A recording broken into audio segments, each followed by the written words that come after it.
ನಮಸ್ಕಾರ ಎಲ್ಲರಿಗೂ. ಈ ಒಂದು ವಿಡಿಯೋದಲ್ಲಿ ಈ ಖಾತಾ ಅಥವಾ ಈ ಸ್ವತ್ತಿಗೆ ಆನ್ಲೈನ್ ಮುಖಾಂತರ ಅರ್ಜಿಯನ್ನು ಸಲ್ಲಿಸೋದು ಯಾವ ರೀತಿ ಅಂತ ನಿಮಗೆ ತಿಳಿಸ್ಕೊಡ್ತಾ ಇದ್ದೇನೆ. ಸ್ಟೆಪ್ ಬೈ ಸ್ಟೆಪ್ ಆಗಿ ವಿಡಿಯೋನ ಪೂರ್ತಿಯಾಗಿ ಎಲ್ಲೂ ಕೂಡ ಸ್ಕಿಪ್ ಮಾಡಿದ್ರೆ ನೋಡಿ ಅರ್ಥ ಆಗುತ್ತೆ. ನೀವೇ ನಿಮ್ಮ ಮೊಬೈಲಲ್ಲೇ ಅರ್ಜಿಯನ್ನು ಸಲ್ಲಿಸ್ಕೋಬೋದು. ಮತ್ತು ಗ್ರಾಮವನ್ನು, ಕರ್ನಾಟಕವನ್ನು, ಬೆಂಗಳೂರಲ್ಲಿ ಕೂಡ ಅರ್ಜಿಯನ್ನು ನೀವು ಸಲ್ಲಿಸ್ಕೋಬೋದು. ಈ ಸ್ವತ್ತು ಮತ್ತು ಈ ಖಾತಾ ಮಾಡಲು ಬೇಕಾಗುವಂಥ ಡಾಕ್ಯುಮೆಂಟ್ ಯಾವಪ್ಪ ಅಂದರೆ ಇಲ್ಲಿ ನೋಡ್ತಾ ಇದ್ದೀರಲ್ಲ, ಮೊದಲಿಗೆ ಮನೆಯ ಓನರ್ದು ಆಧಾರ್ ಕಾರ್ಡ್ ಬೇಕಾಗುತ್ತೆ. ಮತ್ತು ಮನೆಯ ದಾಖಲಾತಿ ಬೇಕಾಗುತ್ತೆ. ಯಾರ ಹೆಸರು ಇರುತ್ತೆ, ಈಗ ಆಲ್ರೆಡಿ ನಿಮಗೆ ಪಂಚಾಯತಿಯಲ್ಲಿ ಕೊಟ್ಟಿರ್ತಾರಲ್ಲ ಆ ಒಂದು ದಾಖಲಾತಿ ಕೂಡ ಬೇಕಾಗುತ್ತೆ. ಮತ್ತು ಟ್ಯಾಕ್ಸ್ ಪೇಡ್ ರಿಸಿಪ್ಟ್ ಕೂಡ ಬೇಕಾಗುತ್ತೆ. ಇಲ್ಲಿವರೆಗೂ ಒಂದು ಟ್ಯಾಕ್ಸ್ ಪೇಡ್ ತೆರಿಗೆಯನ್ನು ಪೇ ಮಾಡಿರಬೇಕು. ಅದರ ನಂತರ ಒಂದು ಮನೆಯ ಭಾವಚಿತ್ರ ಬೇಕು, ಅಥವಾ ಖಾಲಿ ಜಾಗ ಇದ್ದರೆ ನಿಮಗೆ ಈ ಒಂದು ಕುಲ್ಲಾ ಪ್ಲಾಟ್ನ ಒಂದು ಫೋಟೋ ಬೇಕಾಗುತ್ತೆ. ಮತ್ತು EC ಬೇಕಾಗುತ್ತೆ, ಎನ್ಕಂಪ್ರೆನ್ಸ್ ಸರ್ಟಿಫಿಕೇಟು ಕಂಪಲ್ಸರಿ ಬೇಕೇ ಬೇಕು ಇದನ್ನು. ಮತ್ತು ವೋಟರ್ ID, ರೇಷನ್ ಕಾರ್ಡ್ ಕೂಡ ಕೊಡ್ಬೋದು. ಇವಿಷ್ಟು ಡಾಕ್ಯುಮೆಂಟ್ ಇದ್ದರೆ ಈ ಸ್ವತ್ತನ್ನು ಮಾಡಿಸ್ಕೋಬೋದು. ಬನ್ನಿ ಇವಾಗ ಸ್ಟಾರ್ಟ್ ಮಾಡೋಣ. ಯಾವ ರೀತಿ ಒಂದು ಅರ್ಜಿಯನ್ನು ಸಲ್ಲಿಸೋದು ಅಂತ ತಿಳಿಸ್ಕೊಡ್ತೀನಿ. ಮೊದಲಿಗೆ ಗೂಗಲ್ ಸರ್ಚ್ ಓಪನ್ ಮಾಡ್ಕೊಳ್ಳಿ. ಸೇವಾ ಸಿಂಧು ಅಂತ ಟೈಪ್ ಮಾಡ್ಕೊಳ್ಳಿ. ಸೇವಾ ಸಿಂಧುನಲ್ಲಿ ಅರ್ಜಿ ಹಾಕೋಕ್ಕೆ ಅವಕಾಶವನ್ನು ಕೊಟ್ಟಿದ್ದಾರೆ. ಸೇವಾ ಸಿಂಧು ಲಾಗಿನ್ಗೆ ಬರಬೇಕು. ಲಾಗಿನ್ ಬಂದಾಗ ನಿಮಗೆ ಈ ರೀತಿಯಾಗಿ ಬರುತ್ತೆ. ಇದರಲ್ಲಿ ಮೊದಲಿಗೆ ನೀವು ರಿಜಿಸ್ಟ್ರೇಷನನ್ನು ಮಾಡ್ಕೊಂಡಿರಬೇಕಾಗುತ್ತೆ. ರಿಜಿಸ್ಟ್ರೇಷನ್ ಮಾಡ್ಕೊಂಡಿಲ್ಲ ಅಂದರೆ ಇಲ್ಲಿ ಕೆಳಗಡೆ ನಿಮಗೆ ಒಂದು ರಿಜಿಸ್ಟರ್ ನ್ಯೂ ಇಯರ್ ಅಂತ ಕೊಟ್ಟಿದ್ರು ನೋಡಿ, ರಿಜಿಸ್ಟರ್ ಇಯರ್ ಅಂತ ನ್ಯೂ ಯೂಸರ್ ಅಂತ ಇದ್ರ ಮೇಲೆ ಕ್ಲಿಕ್ ಮಾಡಿಕೊಂಡು ರಿಜಿಸ್ಟ್ರೇಷನನ್ನು ಮಾಡ್ಕೊಳ್ಳಿ. ನಾವು ರಿಜಿಸ್ಟ್ರೇಷನನ್ನು ಮಾಡ್ಕೊಂಡಿದ್ದೀವಿ ಆಲ್ರೆಡಿ, ಹಾಗಾಗಿ ಡೈರೆಕ್ಟಾಗಿ ಲಾಗಿನನ್ನು ಮಾಡ್ತಾ ಇದ್ದೀನಿ. ಮತ್ತು ಗ್ರಾಮವನ್ನು ಅಥವಾ ಕರ್ನಾಟಕವನ್ನು ಲಾಗಿನ್ ಇದ್ದವರು ಆ ಒಂದು ಲಾಗಿನನ್ನು ಮಾಡ್ಕೊಳ್ಳಿ. ಈ ಥರ ನಿಮಗೆ ಲಾಗಿನ್ ಆಗುತ್ತೆ. ಲಾಗಿನ್ ಆದ ನಂತರ ನಿಮಗೆ ಅಪ್ಲೈ ಫಾರ್ ಸರ್ವಿಸ್ ಅಂತ ಇದೆ ನೋಡಿ ಲೆಫ್ಟ್ ಸೈಡಲ್ಲಿ, ಇದ್ರ ಮೇಲೆ ಕ್ಲಿಕ್ ಮಾಡ್ಕೋಬೇಕು. ಕ್ಲಿಕ್ ಮಾಡ್ಕೊಂಡಾಗ ವ್ಯೂ ಆಲ್ ಅವೈಲೇಬಲ್ ಸರ್ವಿಸ್ ಅಂತ ಬರುತ್ತೆ, ಅದನ್ನು ಕ್ಲಿಕ್ ಮಾಡ್ಕೊಳ್ಳಿ. ಬಂದಿದೆ, ಇದನ್ನು ಕ್ಲಿಕ್ ಮಾಡ್ಕೊಳ್ಳಿ. ಕ್ಲಿಕ್ ಮಾಡಿದಾಗ ಈ ರೀತಿಯಾಗಿ ಬರುತ್ತೆ. ಇದರಲ್ಲಿ ಸರ್ಚ್ ಬಾರ್ ಇದೆ ನೋಡಿ, ಈ ಒಂದು ಸರ್ಚ್ ಬಾರಲ್ಲಿ ಈ ಖಾತಾ ಅಂತ ಮಾಡಿ ಅಥವಾ ಈ ಸ್ವತ್ತು ಅಂತ ಟೈಪ್ ಮಾಡಿ. ಈ ಸ್ವತ್ತು ಅಂತ ಸರ್ಚ್ ಮಾಡಿ.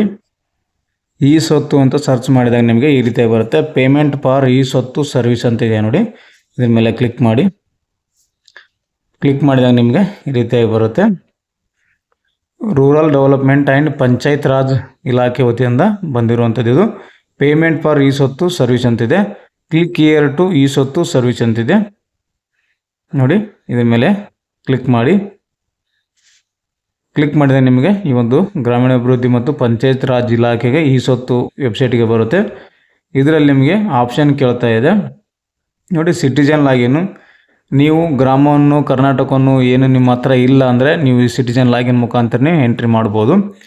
ನೀವು ಸಿಟಿಜನ್ ಆಗಿದ್ದರೆ ಮೊಬೈಲ್ ನಂಬರ್ ಹಾಕ್ಕೊಂಡು ಕ್ಯಾಪ್ಚರ್ ಹಾಕ್ಕೊಂಡು OTP ಹಾಕ್ಕೊಂಡು ಲಾಗಿನನ್ನು ಮಾಡ್ಕೊಳ್ಳಿ. ಕರ್ನಾಟಕವನ್ನು, ಗ್ರಾಮವನ್ನು, ಬೆಂಗಳೂರನ್ನು ಇದ್ದರೆ ಕಾಮನ್ ಸರ್ವಿಸ್ ಸೆಂಟರ್ ಅಂತ ತಗೊಳ್ಳಿ. CS ಅಂತ ಕೊಟ್ಟಿದ್ದಾರೆ, ಕಾಮನ್ ಸರ್ವಿಸ್ ಸೆಂಟರ್. ಇದನ್ನು ಕ್ಲಿಕ್ ಮಾಡಿಕೊಂಡಾಗ ನಿಮಗೆ ಇಲ್ಲಿ BSK ಯೂಸರು ಬೆಂಗಳೂರು 1, ಕರ್ನಾಟಕ 1, ಗ್ರಾಮ 1 ಅಂತಿದೆ.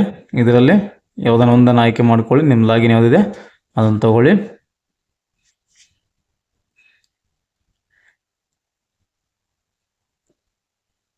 ಸೆಲೆಕ್ಟ್ ಮಾಡಿಕೊಂಡಾಗ ಯೂಸರ್ ID ಕೇಳುತ್ತೆ.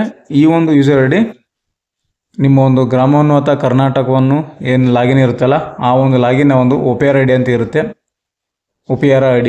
ಆ ಒಂದು OPR IDಯನ್ನು ನೀವು ಇಲ್ಲಿ ಎಂಟ್ರ್ ಮಾಡಬೇಕು. ಎಂಟ್ರ್ ಮಾಡಿದ ತಕ್ಷಣ ನಿಮಗೆ ಒಂದು ಕ್ಯಾಪ್ಚರ್ ಕೋಡ್ ಕೇಳುತ್ತೆ. ಮತ್ತು OPR IDಗೆ ಲಿಂಕ್ ಇರುವ ಮೊಬೈಲ್ ನಂಬರ್ ಇರುತ್ತಲ್ಲ ಆ ಒಂದು ಮೊಬೈಲ್ ನಂಬರ್ಗೆ OTP ಹೋಗುತ್ತೆ. ತೋರಿಸ್ತೀನಿ ನಿಮಗೆ OPR ID ಹಾಕಿದ ನಂತರ ಏನು ಕೇಳುತ್ತೆ ನೆಕ್ಸ್ಟ್ ಸ್ಟೆಪ್ ಅಂತ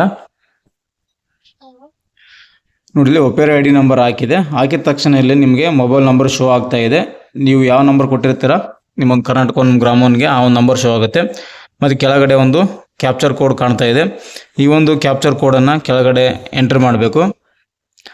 ಕಾಣ್ತಾ ಇರುವಂಥ ಕ್ಯಾಪ್ಚರ್ ಕೋಡನ್ನು ಇಲ್ಲಿ ಎಂಟ್ರ್ ಮಾಡಿಕೊಂಡು ಇಲ್ಲಿ ಸೆಂಡ್ OTP ಅಂತಿದೆ. ಈ ಒಂದು ಸೆಂಡ್ OTP ಮೇಲೆ ಕ್ಲಿಕ್ ಮಾಡಿ. ಮೇಲ್ಗಡೆ ಇರುವಂಥ ಮೊಬೈಲ್ ನಂಬರ್ಗೆ OTP ಬರುತ್ತೆ. ಬಂದು ಇವತ್ತು OTPಯನ್ನು ಹಾಕಬೇಕು. ಮೊಬೈಲ್ ನಂಬರ್ಗೆ OTP ಹೋಗಿದೆ. ಇವಾಗ ಆ ಒಂದು OTP ಹಾಕಿ ನಾವು ಕೆಳಗಡೆ ಲಾಗಿನ್ ಅಂತಿದೆ, ಲಾಗಿನ್ ಮಾಡ್ಕೊಳ್ಳಿ. ಈ ರೀತಿಯಾಗಿ ನಿಮಗೆ ಓಪನ್ ಆಗುತ್ತೆ. ಇದರ ಮೊದಲಿಗೆ ಡಿಸ್ಟಿಕನ್ನು ಸೆಲೆಕ್ಟ್ ಮಾಡ್ಕೊಳ್ಳಿ. ನಿಮ್ದು ಯಾವ ಜಿಲ್ಲೆ ಇದೆ ಆ ಜಿಲ್ಲೆ ಸೆಲೆಕ್ಟ್ ಮಾಡಿ. ಅದಾದ ನಂತರ ಇಲ್ಲಿ ತಾಲೂಕು ಕೇಳುತ್ತೆ, ತಾಲೂಕನ್ನು ಸೆಲೆಕ್ಟ್ ಮಾಡಿ. ತಾಲೂಕು ಸೆಲೆಕ್ಟ್ ಮಾಡಿದ ನಂತರ ಪಂಚಾಯತ್ ಕೇಳುತ್ತೆ. ಯಾವೊಂದು ಪಂಚಾಯತಿಗೆ ನೀವು ಈ ಖಾತಾ ಸಲ್ಲಿಸ್ತಾ ಇದ್ದೀರಾ ಆ ಒಂದು ಪಂಚಾಯತಿ ಹೆಸರು ನಿಮಗೆ ಗೊತ್ತಿರಬೇಕಾಗುತ್ತೆ. ನಿಮ್ಮ ಒಂದು ತಾಲೂಕಿನ ಎಷ್ಟು ಪಂಚಾಯತಿ ಇದೆಯೋ ಅಷ್ಟು ಪಂಚಾಯತಿಗಳನ್ನು ಇಲ್ಲಿ ಹೆಸರು ತೋರಿಸುತ್ತೆ ನಿಮಗೆ. ಇದು ಪಂಚಾಯತಿ ಹೆಸರನ್ನು ಸರ್ಚ್ ಮಾಡ್ಕೊಳ್ಳಿ.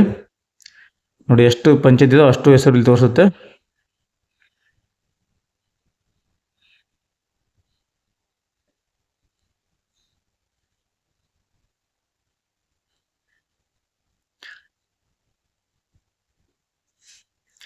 ಪಂಚಾಯತ್ ಹೆಸರು ಹಾಕೊಂಡ ನಂತರ ವಿಲೇಜ್ ಸೆಲೆಕ್ಟ್ ಮಾಡ್ಕೊಳ್ಳಿ.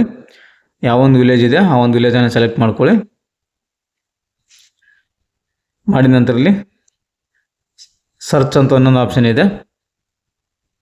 ಇಲ್ಲಿ property number, owner name, the number of the said property ಅಂತಿದೆ. ಸೊ ಇದರಲ್ಲಿ ನಿಮ್ಮ ಹತ್ರ ಮನೆಯದು ಪ್ಲಾಟಿಂದು ನಂಬರ್ ಇದ್ದರೆ, ಪ್ರಾಪರ್ಟಿ ನಂಬರ್ ಇದ್ದರೆ ಅದನ್ನು ಸೆಲೆಕ್ಟ್ ಮಾಡಬೇಕಾಗುತ್ತೆ. ಮನೆ ನಂಬರ್ ಇಲ್ಲ, ಜಸ್ಟ್ ಓನರ್ ನೇಮ್ ಹಾಕಿ ಸರ್ಚ್ ಮಾಡ್ತೀವಿ ಅಂದರೆ ಮನೆಯ ಮಾಲೀಕರ ಹೆಸರು ಹಾಕಿ ಸರ್ಚ್ ಮಾಡ್ಬೋದು. The number of the said property ಅಂತಂದಿದೆ. ಮೇಲ್ಗಡೆ ಇರುವಂಥ ನಂಬರನ್ನು ನೀವು ಹಾಕೋಬೋದು. ಅಂದರೆ ನೀವು ಹೇಳಿದಂಥ ನಂಬರ್ ಏನಿರುತ್ತೆ, ಅಂದರೆ ಪಂಚಾಯತ್ ಕಡೆಯಿಂದ ಬಂದಿರೋದಿಲ್ಲ, ಅದರ ನಿಮ್ಮ ಮನೆಗೆ ನಂಬರ್ ಇರುತ್ತೆ ಅಂದರೆ ಆ ಒಂದು ನಂಬರ್ ಹಾಕಿ ನೀವು ಪ್ರಾಪರ್ಟಿದು ಸರ್ಚ್ ಮಾಡೋಕ್ಕೆ ಅವಕಾಶ ಕೊಟ್ಟಿದ್ದಾರೆ. ಬೈ ನಂಬರ್ ಅಂತ ಏನು ಕರಿತೀವಿ, ಪಕ್ಕದ ಮನೆಯಿಂದ ನೀವು ನಂಬರ್ ಪಡ್ಕೊಂಡಿದ್ರೆ ಆ ಒಂದು ಬೈ ನಂಬರ್ಗೆ ಹಾಕೋಬೋದು. ಇದು ನನ್ನ ಪ್ರಾಪರ್ಟಿ ನಂಬರ್ ಇದೆ, ಪ್ರಾಪರ್ಟಿ ನಂಬರ್ ಹಾಕಿ ತೊಗೊತಾ ಇದ್ದೀನಿ. ನೀವು ಬೇಕಾದರೆ ಯಾವುದು ಸೆಲೆಕ್ಟ್ ಮಾಡ್ಕೊಳ್ಳಿ. ಓನರ್ ನೇಮ್ ಹಾಕಿ ಕೂಡ ಸರ್ಚ್ ಮಾಡ್ಕೋಬೋದು. ಇಲ್ಲಿ ಎಂಟರ್ಡ್ ಸೆಲೆಕ್ಟೆಡ್ ಡಾಟಾ ಅಂತಿದೆ. ನೀವು ಪ್ರಾಪರ್ಟಿ ನಂಬರ್ ಅಂತ ಕೊಟ್ಟಾಗ ಅಲ್ಲಿ ನಿಮಗೆ ಈ ಒಂದು ಗ್ರಾಮ ಪಂಚಾಯತಿಯಲ್ಲಿ, ಈ ಒಂದು ಗ್ರಾಮ ಪಂಚಾಯತ್ ವ್ಯಾಪ್ತಿಯಲ್ಲಿ ಎಷ್ಟು ವಿಲೇಜ್ ಇದಾವೋ ಅಷ್ಟು ವಿಲೇಜಿನ ಒಂದು ಅಲ್ಲಿ ಈ ಸೊತ್ತು ನಂಬರ್ ತೋರಿಸುತ್ತೆ, ಮಾಲೀಕರ ಹೆಸರು ತೋರಿಸುತ್ತೆ. ಅಂದರೆ ಪಂಚಾಯತಿ ಲೆವೆಲಲ್ಲಿ ಎಂಟ್ರಿನ ಆಗಿರ್ತಾವಲ್ಲ ಈ ಸೊತ್ತುಗಳು. ಈಗ ಲೇಟೆಸ್ಟ್ ಈ ಸೊತ್ತು ಯಾರು ಮಾಡ್ಕೊಂಡಿರ್ತಾರೆ ಅಂಥವ್ರ ಹೆಸರಿನಲ್ಲೇ ತೋರಿಸುತ್ತೆ. ಅಂಥವ್ರಿಗೆ ಈ ಖಾತಾ ಮಾಡ್ಕೋದಕ್ಕೆ ಈಗ ಅವಕಾಶವನ್ನು ಕೊಟ್ಟಿದ್ದಾರೆ. ಸೊ ನಿಮ್ದು ಎಂಟ್ರಿ ಆಗಿಲ್ಲ ಅಂದರೆ ನೋಡಿ, ಈ ರೀತಿಯಾಗಿ ನಿಮಗೆ ಈ ಒಂದು ಪಂಚಾಯತಿ ಹೆಸರು, ಊರಿನ ಹೆಸರು, ನಿಮ್ಮ ಒಂದು ಈ ಸೊತ್ತು ಸಂಖ್ಯೆ ತೋರಿಸುತ್ತೆ. ಇಲ್ಲಿ ಈ ಸೊತ್ತು ಸಂಖ್ಯೆ ಮತ್ತು ಅವರ ಓನರ್ ಹೆಸರು, ಇಲ್ಲಿ ಓನರ್ ಹೆಸರು ಬರುತ್ತೆ. ನಾನು ಸ್ವಲ್ಪ ಹೈಡ್ ಮಾಡಿದ್ದೀನಿ. ಇಲ್ಲಿ ಡ್ರಾಫ್ಟ್ ಖಾತಾ ಅಂತ ಕೊಟ್ಟಿದ್ದಾರೆ.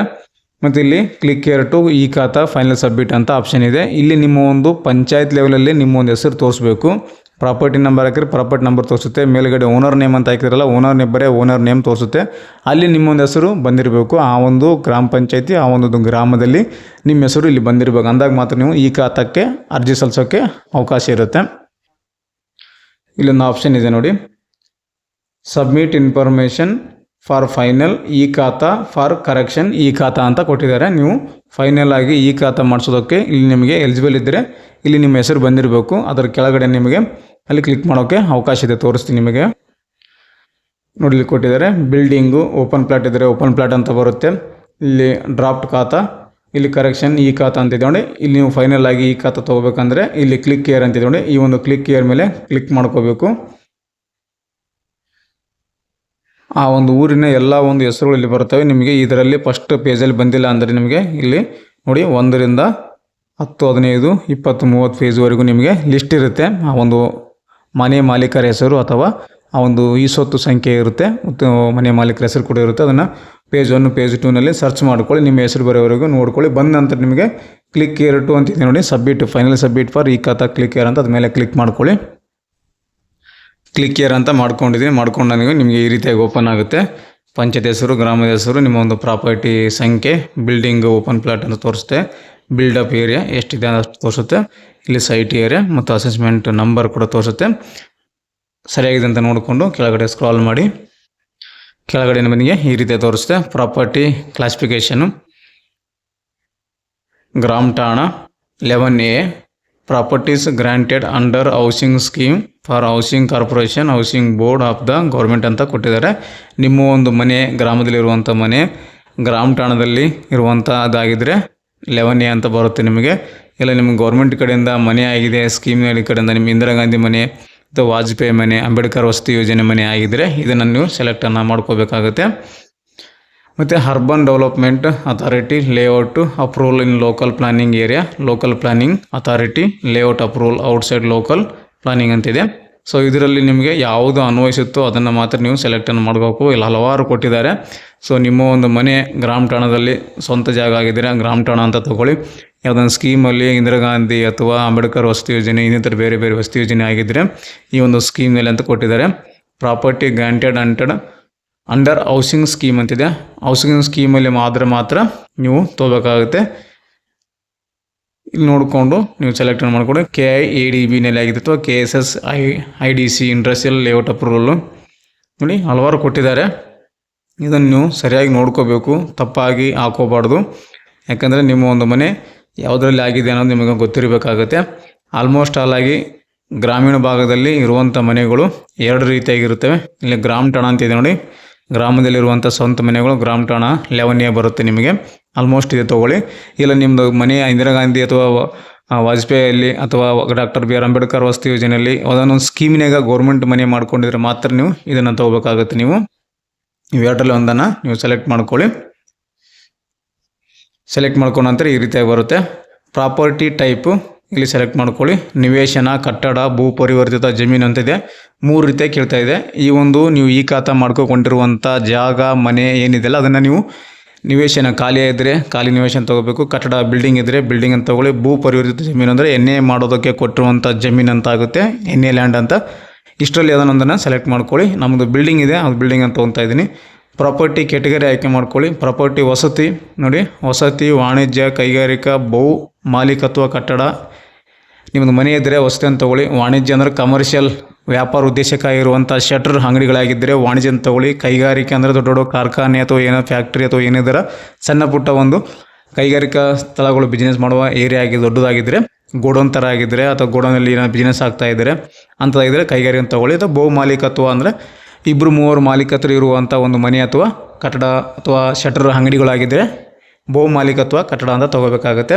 ಇವರು ನಾನು ಆಗ್ತಾ ಇರುವಂಥ ಅರ್ಜಿದಾರರ ಒಂದು ವಸತಿ ಇದೆ, ಸೊ ರೆಸಿಡೆಂಟಲ್ ಮನೆ ವಸತಿ ಅಂತ ತೊಗೊತಾ ಇದ್ದೀನಿ. ಆಲ್ಮೋಸ್ಟ್ ಆಲ್ ಹಳ್ಳಿಯಲ್ಲಿ ರೆಸಿಡೆಂಟಲ್ ಇರ್ತವೆ. ಕೆಲವೊಂದು ಶಟರ್ ಅಂಗಡಿಗಳಿದ್ದರೆ ನೀವು ವಾಣಿಜ್ಯ ಅಂತ ತೊಗೋಬೇಕಾಗುತ್ತೆ. Next corner site. Corner site ಅಂತ ಕೇಳುತ್ತೆ. ಕಾರ್ನರ್ ಸೈಟ್ ಅಂದರೆ ಕಾರ್ನರ್ಗಿರುವಂಥ ಮನೇನ ಅಥವಾ ಸೈಟ್ ಅಂತ ಕೇಳುತ್ತೆ. ಸೊ ಕಾರ್ನರ್ ಸೈಟ್ ಅಲ್ಲ ಇದು, ನೋ ಅಂತ ತೊಗೊತೀನಿ. ಅದಂತರ ಅಕ್ವಿಜೇಷನ್ ಅಂತ ಕೇಳುತ್ತೆ. ಅಕ್ವಿಜೇಷನ್ ಆಯ್ಕೆಯನ್ನು ಮಾಡ್ಕೊಳ್ಳಿ.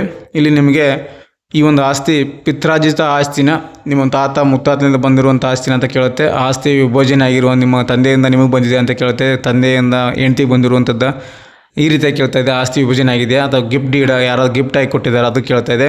ವಿಲ್ ಅಂತ ಕೇಳ್ತಾ, ಜೀವಂತವಾಗಿರುವಾಗೆ ನಿಮ್ಮ ಹೆಸರಲ್ಲೇ ಬರೆದಿಟ್ಟುವಂಥ ವಿಲ್ ಅಂತ ಕೇಳ್ತಾ ಇದೆ. ಸೊ ಇದರಲ್ಲಿ ಯಾವುದು ನಿಮಗೆ ಹಕ್ಕುಪತ್ರ, ಸೇಲ್ ಡೀಡು, ರಿಲೀಸ್ ಡೀಡು, ವರ್ಗಾವಣೆ, ಸೆಟ್ಲ್ಮೆಂಟು, ಇತರೆ ನ್ಯಾಯಾಲಯ ಆದೇಶ, ಒಟ್ಟುಗೂಡಿಸು, ವಿಭಾಗ ಪತ್ರ, ಅದಲು ಬದಲು, ಸೇಲ್ ಸರ್ಟಿಫಿಕೇಟು, ಸ್ವಾಧೀನ ಪತ್ರ, ಮಂಜೂರಾತಿ ಪತ್ರ, ಈ ರೀತಿ ಹಲವಾರು ಇದ್ದಾವೆ. ನೀವೇನಾದರೂ ಈ ಒಂದು ಆಸ್ತಿನ ಖರೀದಿ ಮಾಡಿದರೆ ನಿಮಗೆ ಇಲ್ಲಿ ಸೇಲ್ ಡೀಡ್ ಅಂತ ಬರುತ್ತೆ ನೋಡಿ. ಸೇಲ್ ಡೀಡ್ ಅಂತ ಹೋಗ್ಬೇಕಾಗುತ್ತೆ. ನೀವೇನಾದ್ರು ಖರೀದಿ ಮಾಡಿದರೆ ಸೇಲ್ ಡೀಡು ಅಥವಾ ಹಕ್ಕುಪತ್ರ ನಿಮ್ಮ ಹತ್ರ ಇದ್ದರೆ ಹಕ್ಕುಪತ್ರ ಅಂತ ತೊಗೊಳ್ಳಿ. ರಿಲೀಸ್ ಡೀಡು ಅಥವಾ ವರ್ಗಾವಣೆ ಆಗಿದ್ದರೆ, ಗಂಡನಿಂದ ಹೆಂಡತಿಗೆ ವರ್ಗಾವಣೆ ಆಗಿದ್ದರೆ ವರ್ಗಾವಣೆ ಅಂತ ತೊಗೋಬೇಕು. ಗಂಡನಿಂದ ತಾಯಿಗೆ, ತಾಯಿಯಿಂದ ಮಕ್ಕಳಿಗಾಗಿದ್ದರೆ ವರ್ಗಾವಣೆ ಅಂತ ತೊಗೊಳ್ಳಿ. ಗಿಫ್ಟ್ ಯಾರಂದ್ರೆ ಮನೆಯಲ್ಲಿ ಗಿಫ್ಟ್ ಕೊಟ್ಟಿದ್ರೆ ಈ ಒಂದು ಆಸ್ತಿ ಅಂದರೆ ಗಿಫ್ಟ್ ಅಂತ ತೊಗೊಳ್ಳಿ. ಆಸ್ತಿ ವಿಭಜನೆ ಆಗಿದ್ದರೆ, ತಂದೆಯಿಂದ ಮಕ್ಕಳಿಗೆ ಆಗಿದ್ದರೆ, ಗಂಡನಿಂದ ಹೆಂಡತಿಗೆ ಆಗಿದ್ದರೆ ಆಸ್ತಿ ವಿಭಜನೆ ಆಗಿದ್ದರೆ, ಅಥವಾ ಅಣ್ಣನಿಂದ ತಮ್ಮನಿಗೆ ಬಂದಿದ್ದರೆ ಆ ಒಂದು ಆಸ್ತಿ ವಿಭಜನೆ ಆಗಿದ್ದರೆ ಇದು ತೊಗೊಳ್ಬೇಕಾಗುತ್ತೆ. ಪಿತ್ರಾರ್ಜಿತ ಆಸ್ತಿ ಅವಾಗಲಿದೆ, ಅಜ್ಜ ಅಜ್ಜಿ ತಂದೆ ತಾಯಿಯಿಂದ ಬಂದಿರುವಂಥ ಆಸ್ತಿ, ಮುತ್ತಜ್ಜನಿಂದ ಬಂದಿರುವಂಥ ಆಸ್ತಿಗೆ ಪಿತ್ರಾರ್ಜಿತ ಆಸ್ತಿ ಅಂತ ಅಂತಾರೆ. ಸೊ ಇವ್ರದ್ದೇನಿದೆಲ್ಲ ಸ್ವಂತ ಆಸ್ತಿ ಇದೆ. ಸೊ ಹಾಗಾಗಿ ನಾನು ಸ್ವಂತ ನೋಡ್ತಾ ಇದ್ದೀನಿ ಏನೇನಿದೆ ಅಂತ. ಯಾವುದಕ್ಕೆ ಸೂಟೇಬಲ್ ಆಗುತ್ತೆ ಅದನ್ನು ಮಾತ್ರ ಹಾಕ್ಬೇಕು. ಇತರೆ ನೋಂದಾಯಿತ ಪತ್ರ ಅಂತಿದೆ. ಇತರ ನೋಂದಾಯಿತ ಅಂದರೆ ನಮೂದಿಸಿ ಅಂತಿದೆ. ಅಥವಾ ನೀವು ಇತರೆ ಅಂತ ಕೂಡ ಕೊಟ್ಟರೆ ನಡೆಯುತ್ತೆ. ಇಲ್ಲಿ ಇತರ ಅಂತ ಒಂದಿದೆ, ಅದರ್ಸ್ ಅಂತ ಕೊಟ್ಟಿದ್ದಾರೆ. ಇದು ನಮ್ಮದು ಪಿತ್ರಾರ್ಜಿತ ಆಸ್ತಿ ಬರುತ್ತೆ, ಯಾಕಂದರೆ ಅಜ್ಜನಿಂದ ತಂದೆ ಮಗನಿಗಾಗಿದೆ. ಸೊ ಇದು ತೊಗೊತೀನಿ ನಾನು. ಇವೆಲ್ಲ ನೋಡಿಕೊಂಡು ಸೇವ್ ಅಂತ ಒಂದು ಆಪ್ಷನ್ ಇದೆ. ಒಂದು ಸೇವ್ ಮೇಲೆ ಕ್ಲಿಕ್ ಮಾಡ್ಕೊಳ್ಳಿ. ಸೇವ್ ಆಗುತ್ತೆ ಡಾಟಾ ನೋಡಿ. Property basic detail saved application number ಅಂತ ಬಂದಿದೆ. ಈ ಒಂದು ಅಪ್ಲಿಕೇಶನ್ ನಂಬರನ್ನು ನೋಟ್ ಮಾಡಿ ಇಟ್ಕೊಳ್ಳಿ. ನೋಟ್ ಮಾಡಿಕೊಂಡು ಓಕೆ ಅಂತ ಕ್ಲಿಕ್ ಮಾಡ್ಕೊಳ್ಳಿ.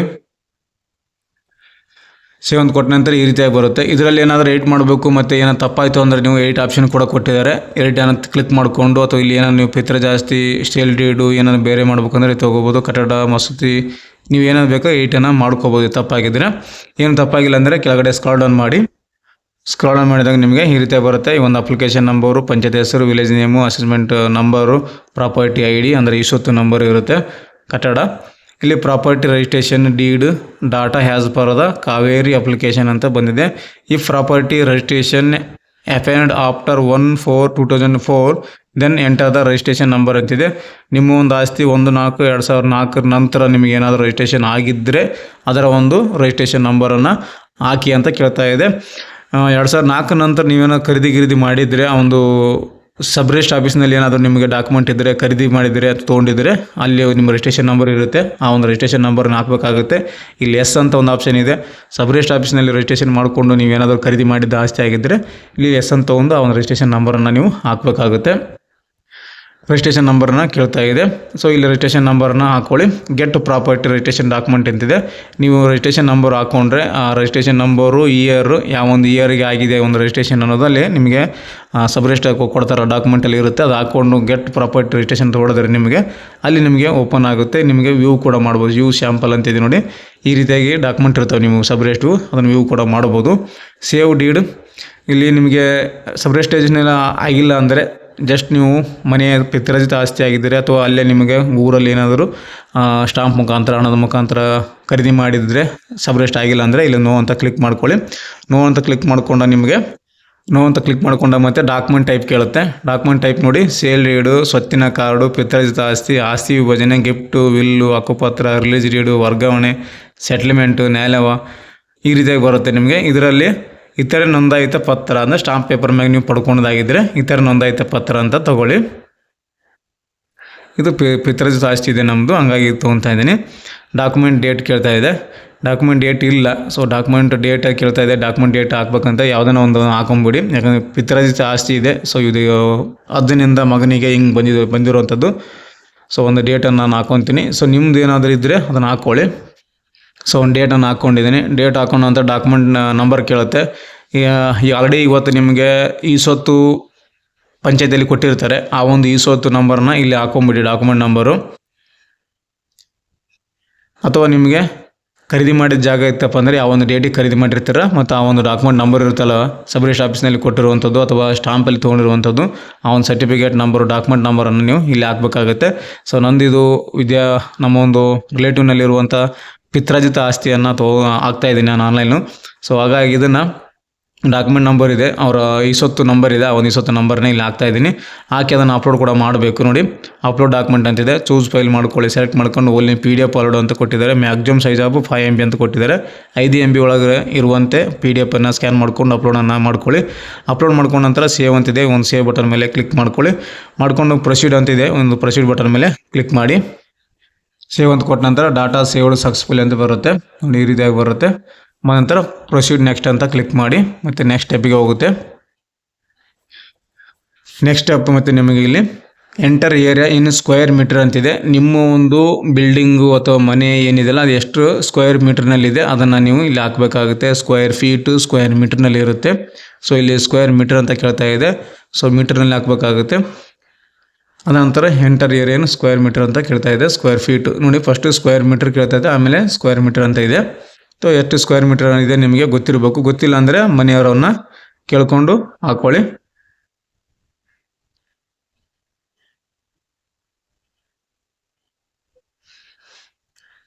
ಸ್ಕ್ವೇರ್ ಮೀಟರ್ ಹಾಕ್ಕೊಳ್ಳಿ. ಹಾಕೊಂಡ ನಂತರ ಆಟೋಮೆಟಿಕ್ಕಾಗಿ ನಿಮಗೆ ಫೀಟ್ ಲೆಕ್ಕದಲ್ಲಿ ಆಟೋಮೆಟಿಕ್ ಅದು ತೋರಿಸುತ್ತೆ.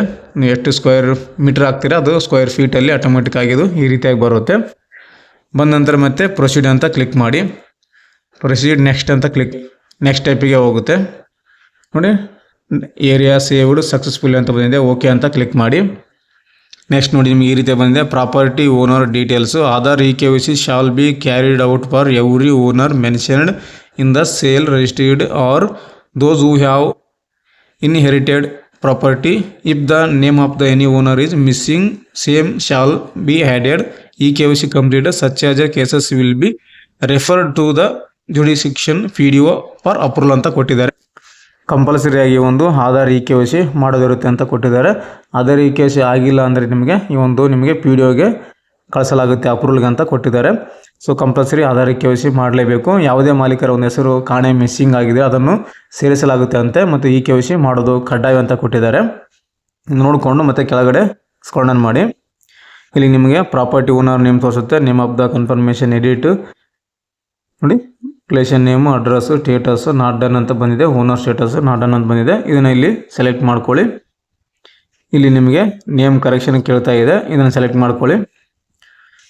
ಎಕ್ಸೆಪ್ಟ್ ಆ್ಯಸ್ ಎ ಓಕೆ ಅಂತ ಕೊಡಿ. ಎಲ್ಲನೂ ಕರೆಕ್ಟ್ ಆಗಿದ್ದರೆ ಎಕ್ಸೆಪ್ಟ್ ಆ್ಯಸ್ ಎ ಓಕೆ ಅಂತ ಕೊಡಿ. ಏನಾದರೂ ನೇಮ್ ಸ್ಪೆಲ್ಲಿಂಗ್ ಮಿಸ್ಟೇಕ್ ಆಗಿದ್ದರೆ ಇದನ್ನು ತೊಗೋಬೇಕಾಗುತ್ತೆ. ಅಂದರೆ ಆಧಾರ್ ಕಾರ್ಡ್ನಲ್ಲಿ ಮತ್ತು ಪ್ರಾಪರ್ಟಿ ಈ ಸ್ವತ್ತಿನಲ್ಲಿ ಏನಾದರೂ ಮಿಸ್ಟೇಕ್ ಆಗಿದ್ದರೆ, ಹೆಸರು ಏನಾದರೂ ಸ್ವಲ್ಪ ಚೇಂಜ್ ಆಗಿದ್ದರೆ ಅದನ್ನು ನೇಮ್ ಸ್ಪೆಲ್ಲಿಂಗ್ ಮಿಸ್ಟೇಕ್ ಅಂತ ತೊಗೋಬೇಕಾಗುತ್ತೆ. ಮಲ್ಟಿಪಲ್ ನೇಮ್ ಕ್ಲಬ್ಡ್ ಅಂತ ಕೊಟ್ಟಿದ್ದಾರೆ. ಡಬಲ್ ಆಗಿ ಎಂಟ್ರಿ ಆಗಿದ್ದರೆ ನೇಮ್ಗಳನ್ನು ಅದನ್ನು ಮಲ್ಟಿಪಲ್ ಕ್ಲಬ್ಡ್ ಅಂತ ತೊಗೋಬೇಕಾಗುತ್ತೆ. ಸೊ ಎಲ್ಲನೂ ಕರೆಕ್ಟ್ ಆಗಿದ್ದರೆ ಇವೆರಡನ್ನ ತೊಗೋಬೇಡಿ. ಮೇಲೆ ಎಕ್ಸೆಪ್ಟ್ ಆ್ಯಸ್ ಓಕೆ ಅಂತ ಅದನ್ನು ಸೆಲೆಕ್ಟ್ ಮಾಡ್ಕೊಳ್ಳಿ. ನೋಡಿ, ಕೊಟ್ಟ ನಂತರ ನಿಮಗೆ ಈ ರೀತಿಯಾಗಿ ಬರುತ್ತೆ. You accepted the name as it is in the panchayat, please complete the KYC ಅಂತ ಕೊಟ್ಟಿದ್ದಾರೆ. ಇಲ್ಲಿ ಡೂ KYC ಅಂತ ಒಂದು ಆಪ್ಷನ್ ಇದೆ ನೋಡಿ, ಇದ್ರ ಮೇಲೆ ನೀವು ಕ್ಲಿಕ್ ಮಾಡ್ಕೊಳ್ಳಿ. ಮತ್ತು ಇಲ್ಲಿ ನೋಟ್ ಅಂತ ಕೊಟ್ಟಿದ್ದಾರೆ. ನೋಟ್ ಅಂತ ಇಲ್ಲೆಲ್ಲ ರೆಡ್ ಅಕ್ಷರ ಇರುತ್ತೆ, ಕಂಪಲ್ಸರಿ ಓದ್ಕೋಬೇಕಾಗುತ್ತೆ. ಸೂಚನೆ ಕೊಟ್ಟಿರ್ತಾರೆ, ಅದನ್ನ ಪ್ರಕಾರ ನೀವು ಈ ಒಂದು ಅಪ್ಲಿಕೇಶನನ್ನು ಹಾಕೋಬೇಕಾಗುತ್ತೆ.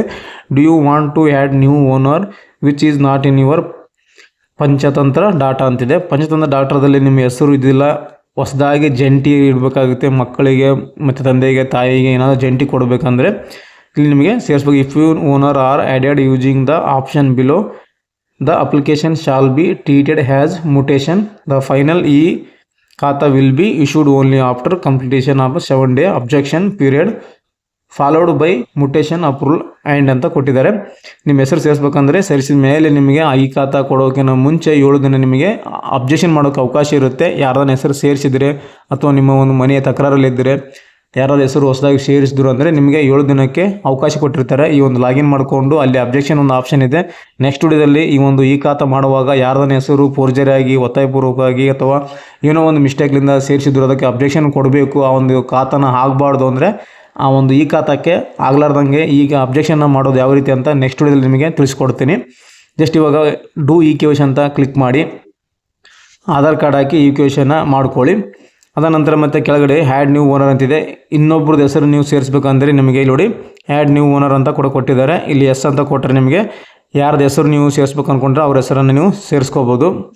ನಮಗೆ ಇಲ್ಲಿ ಇನ್ನೊಂದು ಹೊಸ ಹೆಸರು ಸೇರಿಸೋ ಅವಶ್ಯಕತೆ ಇಲ್ಲ. ಸೊ ಅದನ್ನಾಗೆ ನೋ ಅಂತ ನಾನು ತೊಗೊಂಡಿನಿ.